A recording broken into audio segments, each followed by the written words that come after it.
তাহলে এবার বড় দায়িত্ব পেলেন মেহজাবিন চৌধুরী। কি সেই বড় দায়িত্ব?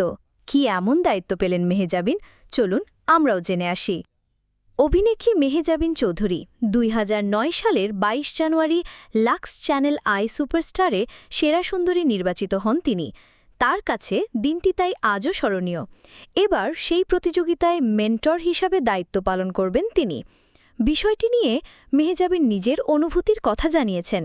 শুরুতেই তিনি বলেন, যখন লাক্স সুপারস্টার টিম আমাকে এই সিজনে একজন মেন্টর হিসেবে দায়িত্ব দেওয়ার প্রস্তাব করল, আমি সত্যিই বিস্মিত হয়েছিলাম। কারণ আমার বিশ্বাসই হচ্ছিল না যা শুনছি তা সত্যি। আমরা সবাই দেখেছি গত কয়েক সিজনে বিচারকরা ছিলেন অনেক বেশি সিনিয়র, অভিজ্ঞতায় সমৃদ্ধ, এক কথায় কিংবদন্তি ব্যক্তিত্বরা। আর এবছর যখন আমাকে প্রস্তাব দেওয়া হলো, তখন সত্যিই কিছুটা অবাক হয়েছিলাম। আপনাদের কি মনে হয়, মেহজাবিন কি পারবেন এই দায়িত্ব সামলাতে? কমেন্ট করে জানাতে পারেন আপনার মতামত।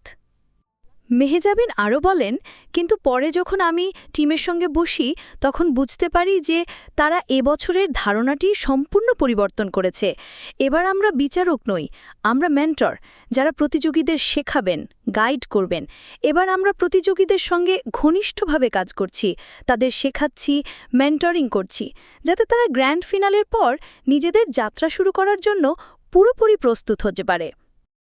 এরপর দায়িত্ব পাওয়া নিয়ে এই অভিনেত্রী বলেন, এ বছরের ধারণা একটু আলাদা, আর এত বড় দায়িত্ব পাওয়া আমার জন্য নিঃসন্দেহে এক বিরাট সম্মান। সত্যি বলতে আমিও নিজে কখনো কখনো নার্ভাস বোধ করি, যা এপিসোডগুলোতেও কিছুটা বোঝা যায়। কারণ যখনই আমি প্রতিযোগী মেয়েদের দেখি, আমার নিজের কথা মনে পড়ে যায় কতটা দুর্বল প্রতিযোগী ছিলাম আমি যখন লাক্সে অংশ নিয়েছিলাম। তাই আমি খুব ভালোভাবেই বুঝতে পারি ওরা কি মানসিক অবস্থার মধ্য দিয়ে যাচ্ছে, ওদের মনে কী ধরনের প্রশ্ন জাগছে, কারণ আমিও নিজে সেই একই পথ অতিক্রম করেছি। তো বন্ধুরা, আমাদের ভিডিওতে পেতে আমাদের স্টার স্টোরির সাথেই থাকুন।